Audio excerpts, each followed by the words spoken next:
4:08. Thank you for tuning in to the McDonnell Douglas Show on the Legends Sports Radio Network. Joe McDonnell, Doug Krikorian here with you until 5 o'clock. And we are about to get Larry King on the line, and we're going to be talking with him and asking him about all this Dodger stuff that has been going on. And so, Doug, what have you been doing for the last 7 years since we were so rudely interrupted? Well, I've been writing sports, obviously. I continue to do that, Joe. And at the moment, I haven't been at a newspaper since October, and I've been working on a book. Yes, Joe. you decided to retire and finally write the novel that you've always wanted to do. And it's a nonfiction book, though. Yeah, I know. We're not going to talk about it because yeah. it's a great concept and a great idea, and I think it's going to be something everybody... It's hard, though. It's a lot different type of writing that I've been accustomed to, much more lyrical and much more serious. And you got to be disciplined to sit down and write every day, don't you? The discipline hasn't been there in the last couple of weeks. I got to retain it again, and maybe this being with you every day at 2 hours will... Yeah, there you go. I will revert to my disciplined ways. Do you think Ernest Hemingway had a lot of discipline, or Hunter S. Thompson had a lot of discipline when it came to writing a book? Not at all. Do you think they were ever sober when they wrote one word of any book that they wrote? Well, I think Hemingway was early in his career. See, a lot of guys get caught up in... He became really a drunk after he became famous. Yeah. Now, F. Scott Fitzgerald always was a drunk. You know, he was a drunk when he was writing. Well, that's because his wife drove him crazy. Zelda the classy drove him nuts. Zelda. Yeah. You ever read about their adventures in the south of France? No, but I did see the movie Midnight in Paris, which I thought was one of the great movies ever. Yeah. And Doug, joining us right now is, you don't even have to give this guy an introduction, because all you have to say is, welcome to the McDonnell Douglas program to Larry King. Larry, how are you? Larry? He has to punch star 6. Does he have to punch star 6 too? Yeah. Larry, are you there? What is it? What kind of conference is this? Hello? This is the wave of the future, Larry. It's the internet. It's Joe and Doug. How you doing? Oh, hi. I didn't understand we were on. Yeah, no, we're on now. How are you? Fine. Am I on with Joe McDonnell? Yeah. Joe and Doug. Joe McDonnell and Doug Krikorian. Yep, you're on our first show, so thank you very much for coming on. And first of all, baseball, I know, is so close to your heart. Opening weekend is over. Dodgers ended up 3-1 out of the weekend. What are your thoughts so far from what you've seen? Well, we got the pitching, obviously, has been pretty good. I'm sure Kershaw will be fine. I'll be there tomorrow.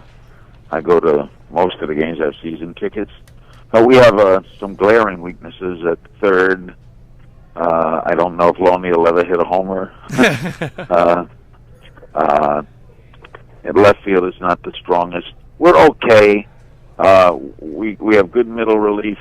I think our pitching will be all right. I like A.J. Ellis. I like Mark Ellis. I think he's a very heady ball player. He's not going to hit 250. Right.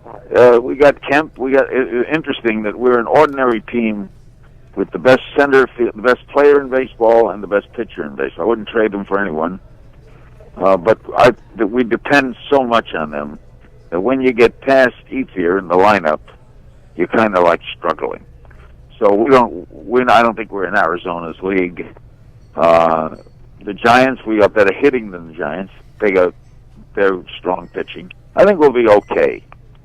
Right. I'll take 83 wins. That might be enough to get that last playoff spot. It might, yeah. And then you got that one game playoff. As long as you got to. I think their pitching will be all right. If Chad Billingsley can keep pitching like this, of course that was against San Diego. Yeah.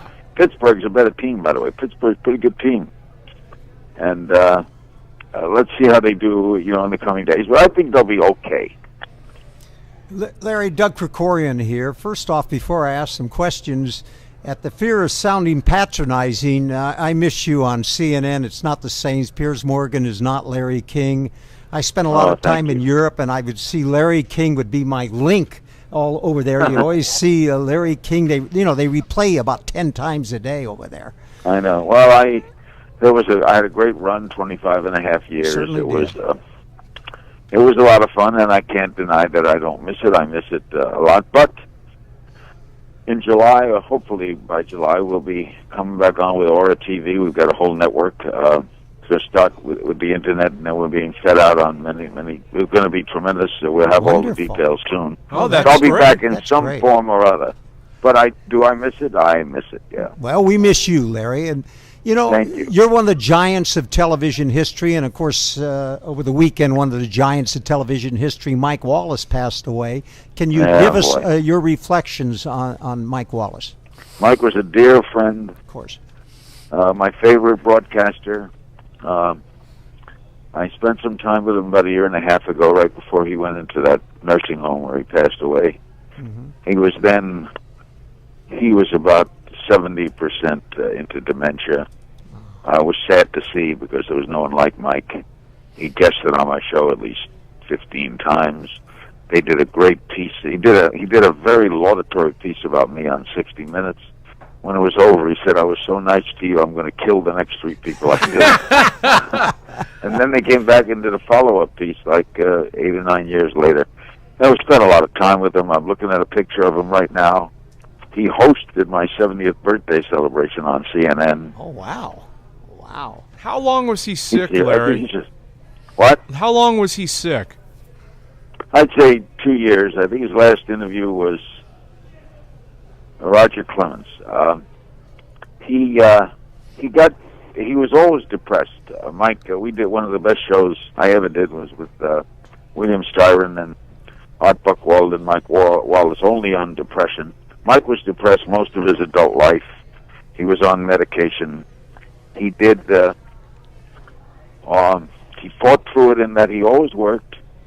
He tried suicide a couple times, thought about it, but he overcame it with that incredible talent.